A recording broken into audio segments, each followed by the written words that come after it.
여러분 안녕하십니까? 그동안 잘 지내셨는지 모르겠습니다. 이번 주는 4주차 성경과 이 인간에 대한 삶의 이해를 같이 한번 살펴보는 소중한 시간을 갖겠습니다. 그러면 이전 시간까지 한 내용을 잠시 복습하고 오늘 또 수업으로 들어가도록 하겠습니다. 지난주에 우리가 살핀 내용은 사사시대와 통일왕국 시대에 대해서 우리가 크게 그 핵심을 우리가 살핀다면 사사시대는 하나님의 통치를 직접 경험하는 시대라고 할 수 있고요. 통일왕국 시대는 왕의 통치를 경험하는 시대이다. 이렇게 크게 이렇게 주제를 나눌 수 있겠습니다. 사사시대까지는 이스라엘의 역사는 하나님의 통치, 테오크라시, 테오는 하나님, 테오스라고 하는 헬라어에서 온 겁니다. 하나님의 통치를 경험하였다. 실은 이제 하나님의 나라라는 헬라어 용어는 바실레이아 투테오라는 단어인데요. 하나님의 통치, the reign of God 이런 의미가 있습니다. 하나님의 통치를 경험하는 시대, 사사시대는 어떻게 보면 왕이 없던 시대였습니다. 그래서 하나님께서 직접 이스라엘 백성들의 왕이 되셨고 그들의 하나님이 되셨고 그들을 이끄시는 분이셨습니다. 그래서 위기 시대 때마다 그 인물들을 그 백성들 가운데서 탁월한 지도자들을 세우셔가지고 그 위기 상황을 대응하게 하고 또 이끌어갈 수 있는 사사들을 통해 그 일들을 감당하겠습니다. 하나님이 직접 역사의 무대에서 하나님의 백성으로 부름받은 공동체, 바로 이스라엘을 이끄시고 직접 지도하셨죠. 모세, 여호수아, 기드온 같은 지도자들이 하나님이 다스리시는 세계를 이 땅 위에 일구고자 부름받았던 대표적인 일꾼이라고 할 수 있겠습니다. 하지만 사무엘 때부터 역사는 왕의 통치로 정리되는 새 시대가 열리게 됩니다. 우리가 함께 살폈듯이 이 사무엘은 마지막 사사요 또 최초의 선지자로서의 그 역할을 하게 됩니다. 여기서 선지자라고 하는 단어는 prophet, prophetess라는 바로 그 선지자의 기능을 수행했습니다. 프로라는 말은 on behalf of 또는 뭐뭐를 대신하여라는 의미겠죠. 페테스는 스피커의 의미가 있습니다. 누군가를 대신해서 말하는 사람.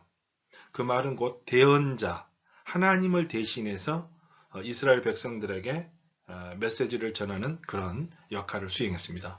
그러나 사무엘로 사사시대가 종지부를 찍게 된 것은 사무엘의 아들들이 망나니와 같은 아주 타락한 모습을 보였고 백성들이 이에 실망해서 사무엘에게 우리에게도 왕의 통치가 있으면 좋겠다. 주변 강대국들처럼 우리에게도 왕정체제로 들어갈 수 있도록 해달라. 이렇게 간구하게 되고요.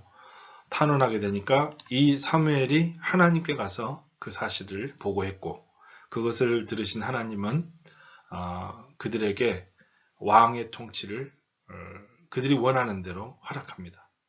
그러나 허용했다고 해서 그것이 하나님의 뜻이냐 이렇게 말할 수는 없죠. 결국 이 왕은 처음부터 끝까지 가만히 살펴보면 처음에는 잘하다가 종국에 가서 꼭 파경에 이르는 그런 안타까운 모습들이 여실히 드러납니다. 이것은 어떻게 보면 하나님이 원하는 체제가 아니지 않았나라는 생각이 들 정도입니다. 오늘 이 본문에서 우리가 함께 살펴볼 것은 왕의 통치 시대로 정리되는 이 새 시대가 사무엘 이후 사무엘이 기름 부어 세운 최초의 왕 사울왕, 그 다음에 다윗, 솔로몬. 이제 솔로몬의 그 경우는 다윗과 솔로몬의 경우는 이제 나단이 그들과 함께 활동을 주로 했죠. 나단 선지자가 함께 했습니다. 어쨌든 이스라엘의 남과 북, 훗날 이제 남과 북에 분열이 있게 되고요. 분열 왕국이 도래가 되는데 그것은 솔로몬 아들들에 대해 가서 그러한 분열이 있게 됩니다. 모두 왕국 시대를 개척하고자 애를 썼다고 볼 수 있겠죠. 한번 큰 그림을 다시 한번 살펴보겠습니다. 우리가 창조 시대, 창세기에서 영원 전부터 창조의 시기까지, 그리고 주전 2100년부터 족장 시대, 우리가 알고 있는 아브라함, 이삭, 야곱, 이 시대를 우리가 족장 시대다, 창세기에 나오죠. 그 다음에 출애굽 광야의 시대가 있습니다. 이것은 모세에 의해서 이집트의 노예로 남게 된 그들을 핍박받고 고통받는 하피루, 히브리 사람들을 이끌어내는 하나님의 엑소더스, 출애굽의 역사, 애굽에서 탈출 역사가 우리에게 잘 소개가 됩니다. 그리고 나서 광야에서 시나이 광야에서 40년을 보내고요. 요단강을 건너서 바로 그 모세는 요단강 건너기 직전까지 그 사명을 다했고, 그 이후에 모세의 제자격인 바로 여호수아가 12정탐꾼 중에 하나였죠. 가나안 정착을 그가 시작하게 됩니다. 요단강을 건너서 기적적으로 건너게 되죠. 그리고 가나안에 들어가서 가나안을 정복하고 활동하는 시기가 소개가 됩니다. 그리고 그 사사시대가 펼쳐지게 되는데요. 사사시대는 여호수아 이후로 수많은 사사들이 세워졌고 사무엘에게까지 그 사사시대가 펼쳐지게 된 것입니다. 그 이후에 사무엘 때부터 통일왕국 시대의 첫 왕인 사울왕, 이건 주전 1050년경이 되겠습니다. 다윗은 주전 1010년, 그리고 솔로몬은 주전 970년경으로 우리가 엿볼 수 있겠습니다. 대략적으로 표를 보면요, 분열왕국 시대에는 북왕국 여로보암부터 나답, 바하사, 엘리, 시므리, 오므리, 아합, 아하시야, 요람, 그리고 예후, 여호아스, 요아스, 여로보암, 스가랴, 살롬, 무나헴, 부가이야, 베가, 호세야, 이렇게 쭉 펼쳐지고, 후에 아수르, 우리가 여러분 세계사에서 아시리아 제국이라고 들어보셨죠? 실은 이 북왕국 이스라엘이 10개의 그 12지파 가운데 10개 지파가 모였는데, 그들이 먼저 우상 숭배로 멸망을 하게 되면서 아시리아 제국에 의해서 멸망을 당하게 됩니다. 그리고 포로로 잡혀가죠. 그때가 주전 722년경이 되겠습니다. 그리고 남왕국 유다의 경우는요, 2개 지파를 들 수 있는데요. 르호보암의 첫 왕이 되고요. 아비야, 아사, 여호사밧, 요람, 아하시야, 아달랴, 요아스, 아마샤, 우시야, 요담, 아하스, 히스기야, 므낫세, 아몬, 요시야, 여호아스, 여호야김, 여호야킨, 시드기야, 느부갓네살. 이 느부갓네살은 좀 유명한 이름입니다. 바로 바벨론 제국, 바벨로니아 제국이라고 여러분들이 아마 역사 그 문헌에서, 일반 역사에서도 언급되는 인물입니다. 페르시아. 이렇게 이 역사가 흐르는데요. 성경에서는 바벨론, 페르시아를 바사라고 이렇게 언급을 합니다. 철저하게 그 구약의 역사와 신약의 역사는 우리의 역사에 기반을 두고 있고, 이것은 신화가 아니라 역사에 대한 기록이기 때문에 거기에 담긴 많은 그 지명이라든지 인명들은 허구라든지 픽션으로 만들어진 것이 아니라 넌픽션, 바로 역사의 기록이라고 할 수 있겠습니다. 어떻게 보면 과거의 이 구약시대의 역사가 우리에게 어떤 의미가 있는가, 이런 질문을 하는 분들이 있을지 모르겠습니다. 그러나 우리가 인간의 삶과 또 인간에 대한 이해를 위해서 성경에 나오는 이 원초적인 모습보다 더 강렬하게 우리에게 메시지를 줄 수 있는 텍스트는 그리 많지 않을 겁니다. 그래서 지난 수천 년 동안 우리 인류 역사에서 경전으로 우리에게 읽혀지고 우리에게 감화를 준 바로 이 성경을 우리가 이번 학기 함께 결론적으로라도 살핀다는 것은 큰 의미가 있겠습니다. 그래서 오늘 이 분열왕국 시대에 들어가기 전에 또 그 모습, 통일왕국 시대의 모습 함께 지난주에 좀 살폈는데 좀 더 이어서 살펴보도록 하겠습니다. 사울왕, 다윗왕, 솔로몬왕, 이게 세 왕을 가리켜서 통일왕국 시대다. 그리고 사울과 솔로몬의 관계는 부자 관계고요. 다윗과 사울의 관계는 어떻습니까? 사울 왕의 딸이었던 미갈 공주와 다윗 왕이 처음에 결혼을 했었죠. 사이와 와의 관계입니다. 어떻게 보면 장인과 사이의 관계겠죠. 그러나 그 관계가 어긋났고요. 참 어려움을 겪죠. 사울 왕에 대해서 우리가 다시 한번 정리해 본다면 이스라엘 통일왕국 시대의 첫 왕이었고요. 준수한 외모, 키가 한 자나 더했다고 합니다. 다른 일반 성인들보다요. 처음에는 겸손했죠. 그랬는데 뒤에 가서는 교만했습니다. 그래서 이로 인해서 왕위가 위태로워졌고요. 그의 간청에 대해 사무엘 선지자 한 번 더 기회를 부여해 줬지만 결국 또 그 불순종으로 비참한 최후를 맞게 됩니다.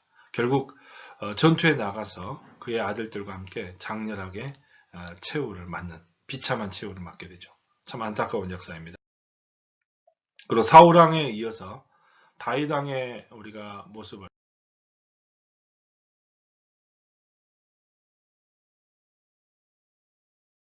살폈는데 처음에는 사울 왕의 악신을 치료하기 위해서 사울가로 이 다윗이 드나들죠. 그때 마침 골리앗과 대면한 이스라엘 장병들이 너무나도 무력하게 모욕과 수치심을 겪으면서 무력하게 당했던 것을 볼 수 있습니다. 두려워 떨고 있는 모습을 보면서 소년 다윗이 사울 왕을 대신하여 골리앗과의 전투를 치르기에 나서게 됩니다.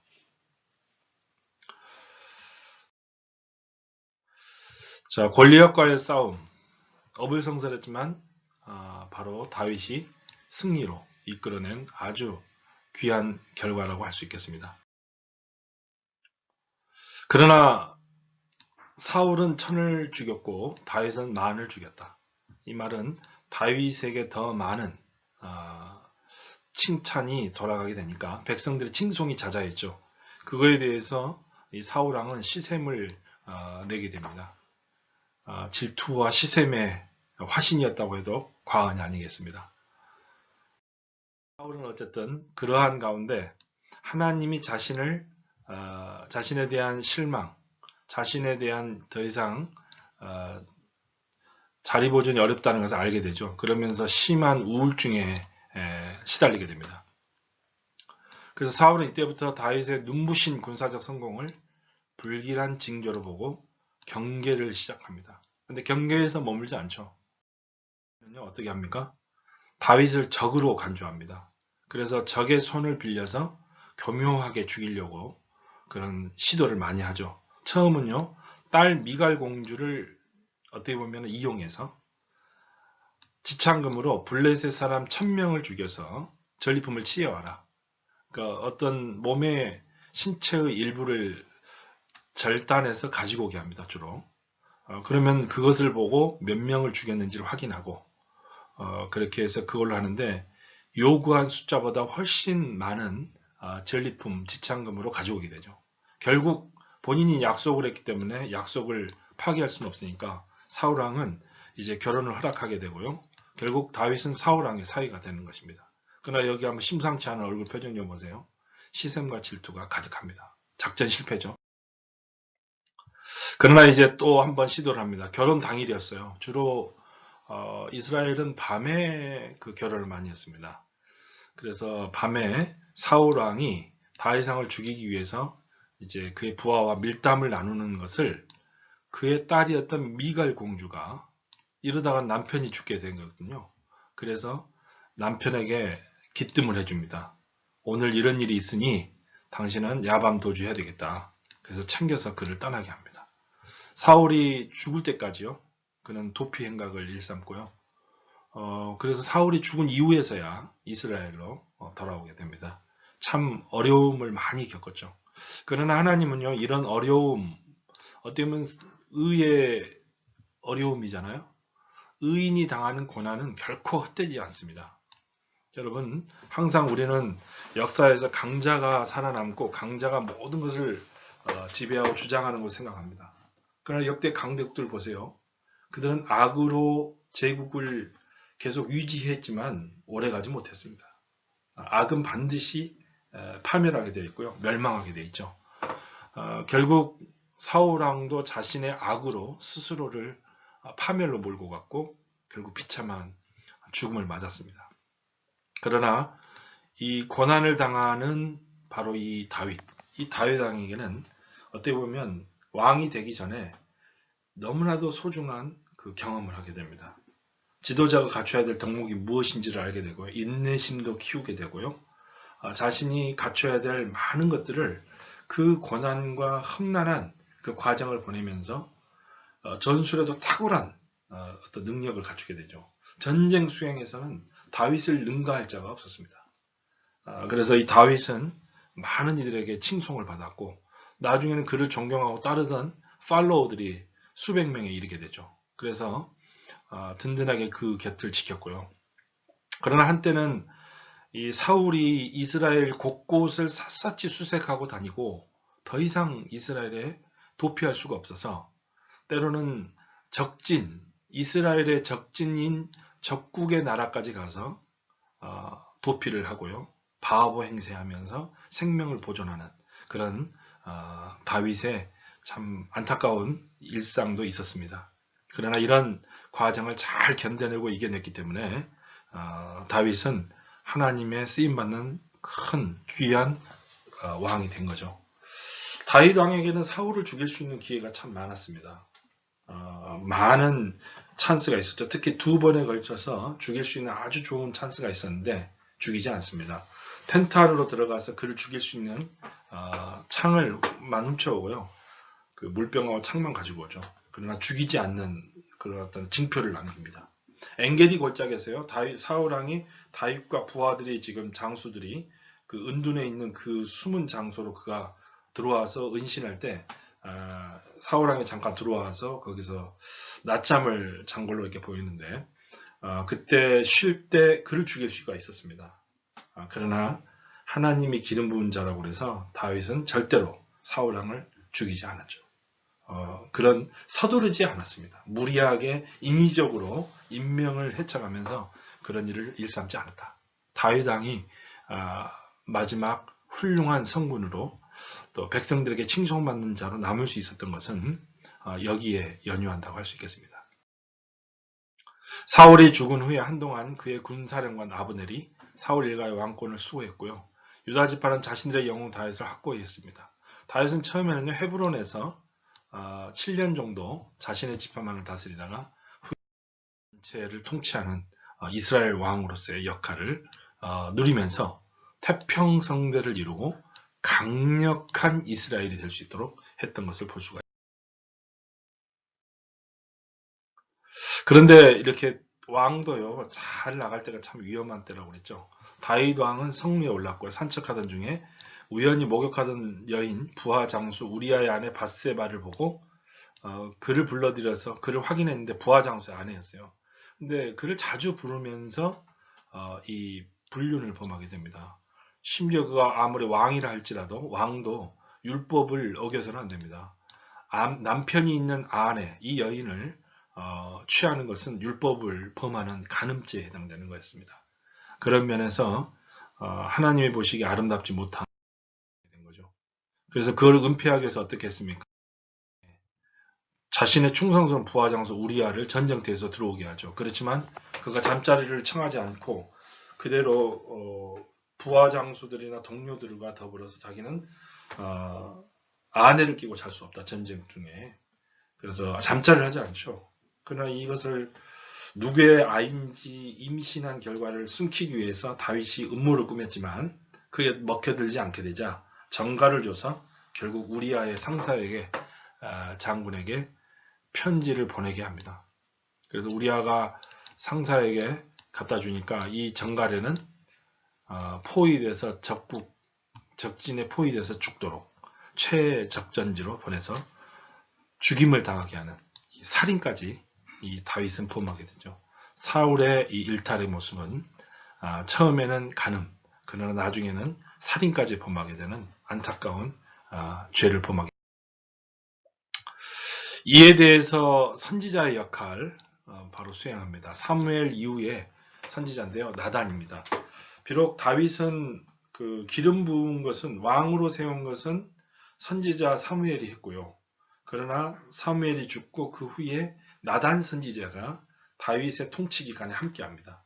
그래서 그가 잘못을 범하게 되자 예를 들죠. 이야기를 통해서 다윗의 죄를 지적합니다.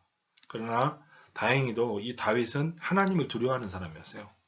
잠시 눈이 어두워서 욕망, 음욕을 절제하지 못해서 죄악을 범했지만 철저하게 회개하고 다시는 그런 짓을 하지 않는 뉘우침을 갖게 되죠. 회개라는 게 뭡니까? 길을 가다가요. 찾길을 가다가 유턴해서 돌아오는 겁니다. 그렇습니다. 유턴하는 것이 회개라고 할 수 있죠. 그래서 결국 이 아이는 그 첫째 태어난 아이가 병들어서 죽게 되면서 다윗은 이걸 통해서 통에 자복하기는 계기가 되고 깨달음을 얻게 되는 하나의 계기가 됩니다. 그러나 훗날 다시 다윗은 이제 정식으로 남편을 잃은 이제 이 바세바를 정식으로 아내로 맡고 이제 아이를 낳았을 때 그의 아들 바로 솔로몬을 출생하게 됩니다. 그래서 우리가 알고 있는 지혜의 왕 솔로몬이 되겠습니다. 여러분 혹시 그 솔로몬이라는 이름을 TV 프로그램에서 본 적이 있는지 모르겠어요. 솔로몬의 선택, 지혜의 왕이라는 거죠. 퀴즈나 이런 대회에서 많이 인용하는 아주 탁월한 지혜의 현자로 칭송하는 사람이 바로 이 솔로몬이 되겠습니다. 그런데 하나님께요, 그가 1천 번제를 드리죠. 1천마리 번제물을 드리는데 하나님께서 그 정성스러운 그의 제사, 희생제사를 받고 그에게 소원이 뭐냐고 물을 때 그는 다른 것을 구하지 않고요. 부귀, 영화, 권력을 구하지 않았습니다. 백성을 다스릴 수 있는 지혜를 하나님께 간청하죠. 그래서 하나님이 그의 간구하는 내용을 보시고 좋게 보시죠. 그래서 하나님이 대답하죠. 솔로몬, 내가 지혜를 구하니 내 마음이 기쁘다. 네가 오래 살기를 구하지도 않고 부자가 되기를 구하지도 않고 적을 무찔러 승리를 달라고 구하지도 않았다. 이걸 구하지 않고 오히려 백성들을 잘 다스리고 판단할 수 있는 지혜를 달라. 백성들을 다스리는 지혜, 판단할 수 있는 재판하는 거죠. 그 당시 그 통치자들에게 그 중요한 능력 중에 하나는 바로 재판하는 거고 판단해 주는 겁니다. 소송이 붙거나 시비가 붙었을 때 최종 판결권자로서의 그 역할을 감당했다라는. 구글에서 한번 이 솔로몬에 대한 brief facts 한번 사실들에 대한 정리한 걸 보니까 참 잘 정리되어 있어서 잠깐 나누면 좋을 것 같습니다. 아도냐라고 하는 솔로몬의 형제인데요. 원래 그가 솔로몬이 왕이 되기 전에 왕이 되고자 했죠. 그러나 나단 선지자와 그리고 그의 어머니 밧세바 덕분에 솔로몬은 바로 왕이 될 수 있었습니다. 공식적으로 officially became king이죠. 그리고 그는요 300개의 이야기들 parables를 지었고요. 그리고 1005개의 시를 지었습니다. 그래서 아주 위대한 지도자 중에 하나고요. 그는 세바 여왕이라고 하는 아프리카에서 온 그 여왕의 방문을 받을 정도로 그의 지혜는 경이롭기까지 했습니다. 하나님께서는 솔로몬을 세 차례 솔로몬에게 아련하죠. 보여줍니다. 처음은요, 하나님의 솔로몬아, 나에게 구하라. 어떤 거든지 구하라고 그랬죠. 솔로몬은 지혜를 구했습니다. 하나님은 그걸 기뻐했다고 그랬죠.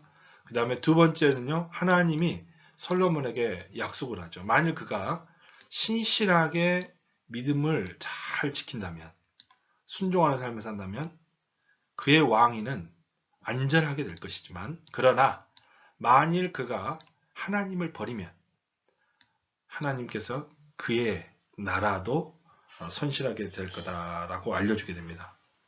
세 번째는요, 하나님이 솔로몬에게요, 그가 하나님을 버렸기 때문에 그도 그의 왕위를 나라를 잃게 될 거라고 일러주게 됩니다. 처음은 좋았는데 솔로몬 보십시오. 다른 왕들처럼 마지막 종국이 참 좋지 않았던 안타까운 모습을 보고 있습니다. 다시 한번 정리하면 1,000마리 희생제물을 하나님께 드리는 솔로몬의 신실한 모습에 하나님의 지혜뿐만 아니라 처음에 지혜를 구했죠. 그러나 그에게 모든 권세, 부귀, 영화, 탁월함을 다 허락하십니다. 그래서 역사상 최고의 번영을 누리는 그런 은총을 누리게 되죠. 그래서 그에게 지혜를 줬는데 지혜로운 재판으로 우리가 잘 알려져 있죠. 이 아이가 누구의 아이냐? 아마 여인들이 보니까 잠을 자다가 잠을 자는 중에 아이를 아마 위에 덮쳤던 모양이에요. 실수로. 자다가 모르고 그를 질식사시킨 겁니다. 그러다 보니까 아이를 죽은 아이와 교체를 하려고 했고요. 결국 산 아이, 죽은 아이를 서로 내 아이라고 우겨대는 상황이었습니다. 그러니까 이 솔로몬이 어떤 지혜로운 재판을 내리죠?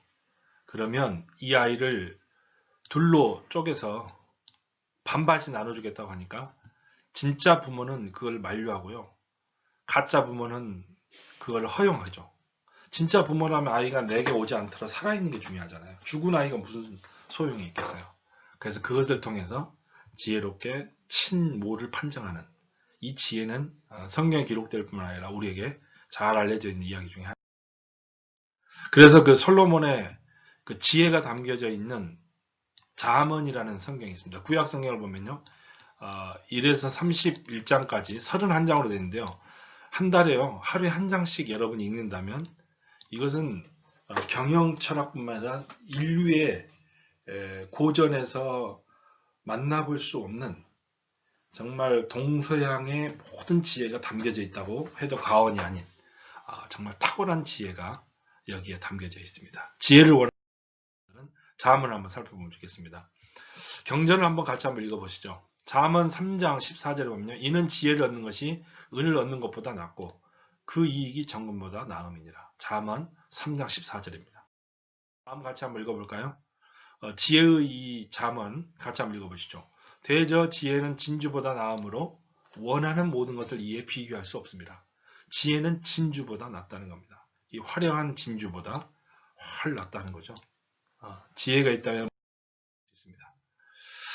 18세기의 러시아에서 이 솔로몬을 그린 그림을 한번 보시기 바랍니다. 지혜로움을 있습니다.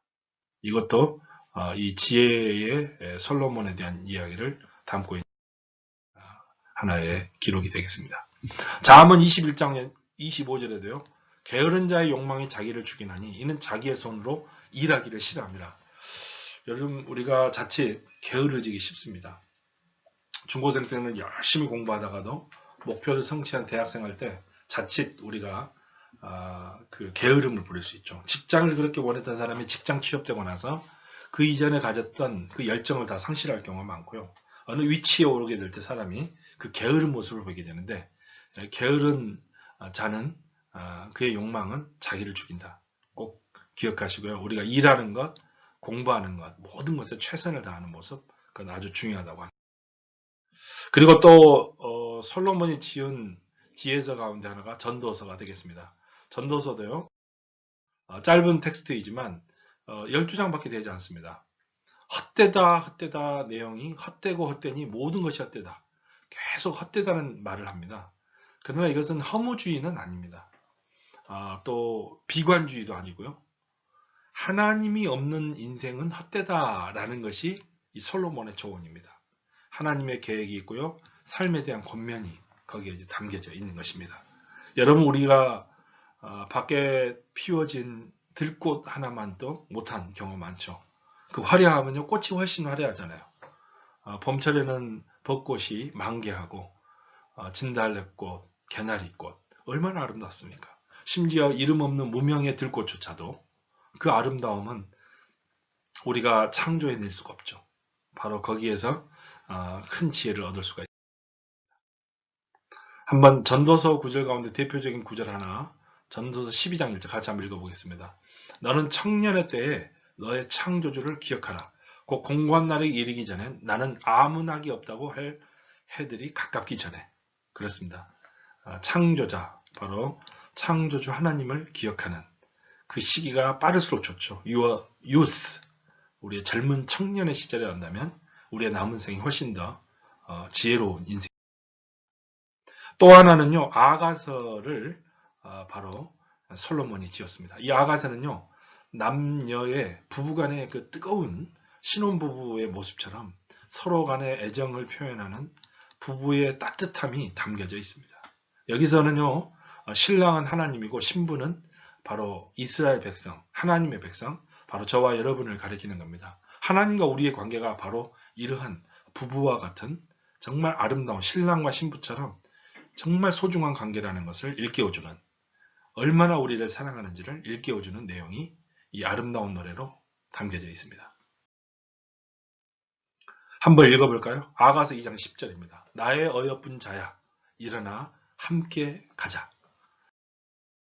그렇습니다. 내용은 그렇습니다. 1장에서 8장까지인데요. 사랑의 시작, 사랑의 깊어짐, 사랑에 빠지고요, 연합하죠. 그러나 우리 인생 꼭 그 사랑의 갈등이 있죠. 그러나 또 사랑이 다시 자라나게 됩니다.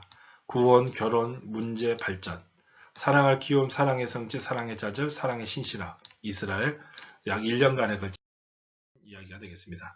다시 한번 정리를 해보겠습니다. 창조시대, 적장시대, 출애굽 광야, 가나안 정부, 사사시대, 통일왕국시대로 사울, 다윗, 솔로몬, 방금 우리가 살폈던 세 권의 책, 솔로몬의 지혜서가 되겠습니다.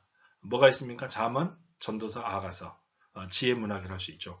다윗도 수많은 시를 썼고요, 글을 남겼습니다. 그래서 시편의 대부분의 글이 다윗의 시편이다, 이렇게 우리에게 알려져 있습니다.